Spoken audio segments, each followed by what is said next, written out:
अस्सलाम वालेकुम, मैं हूँ डॉक्टर मोहम्मद कासिम तैमूरी क्लिनिक हरीपुर पाकिस्तान से आपसे मुखातिब।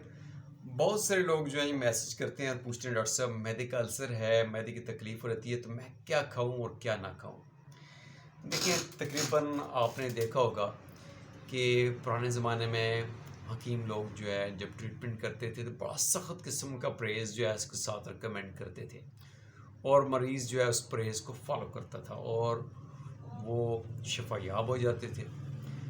तो मैदे की जो तकलीफ़ होती है, मैदे का जो अल्सर होता है, इसमें देखिए मैदे के अंदर जो अल्सर है उसका मतलब होता है कि मैदे मैदे के अंदर ज़ख्म हो गया है।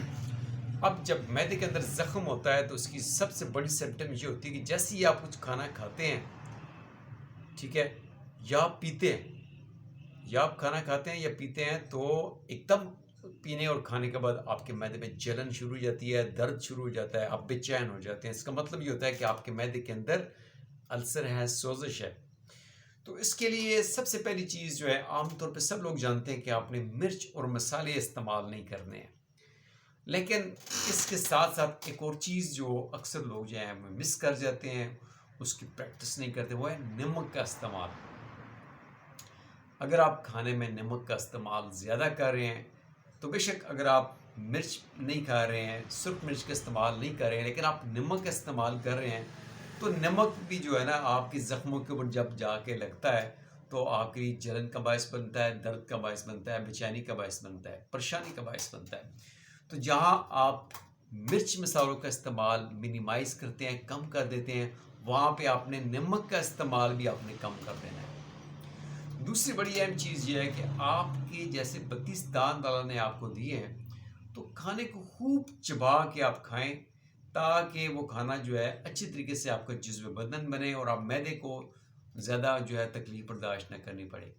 तो खाने को खूब चबा के खाएं, आराम से खाएं, खाना खाते हुए बात वगैरह ना करें, फोकस करके खाएं, और आपको पता होना चाहिए कि आपने कितना खाना खाना है और कितना खाया है। तो खाना खाने की भी एक टेक्निक होती है कि आपने अपना खाना चुन के अपने पास रख लेना है, जब वो ख़त्म हो जाए तो फिर आपने और मज़ीद नहीं खाना। यानी खाना बहुत ज़रा पेट भर के ओवरफ्लो जो कहते हैं ना, ओवर ईटिंग, वो आपने ओवर ईटिंग की प्रैक्टिस नहीं करनी है। उसके बाद कुछ चीज़ें हर मरीज़ को पता होती हैं कि उसको कौन सी चीज़ जो है उसकी तकलीफ़ में ज़्यादती का सबब बन सकती है। लेकिन जब आपके मैदे के अंदर अल्सर है, मैदे के अंदर तकलीफ़ है, तो आपने ऐसे खाने नहीं खाने जो बड़ी देर से हज़म होते हैं, ठीक है ना? जैसे गोश्त है, जैसे बारबेक्यू है, मिर्च मसाले वाले खाने हैं, तो ये चीज़ें बड़ी देर से हज़म होती हैं। यानी आपने जितनी ग़िज़ाई वाली चीज़ ली, उतनी ही टाइम लगती है आपकी इंटेस्टाइन, आपका मैदा, उसमें से ग़िज़ाई अज्ज़ा को अब्ज़ॉर्ब करने में। तो आपने नरम ग़िज़ाएँ और ऐसी ग़िज़ाएँ खानी जो जल्दी आपके जिस्म बदन बन जाए। हैवी मील्स, हाई फैट चीज़ें आपने नहीं खानी। तो ये थोड़ी-थोड़ी चीज़ें हैं जिनकी आप प्रैक्टिस करके अपनी जो है तकलीफ़ को कम कर सकते हैं, अपनी हीलिंग प्रोसेस को जो है स्पीड अप कर सकते हैं और अपनी सेहत को बूस्ट अप कर सकते हैं। Thank you. अल्लाह हाफ़िज़।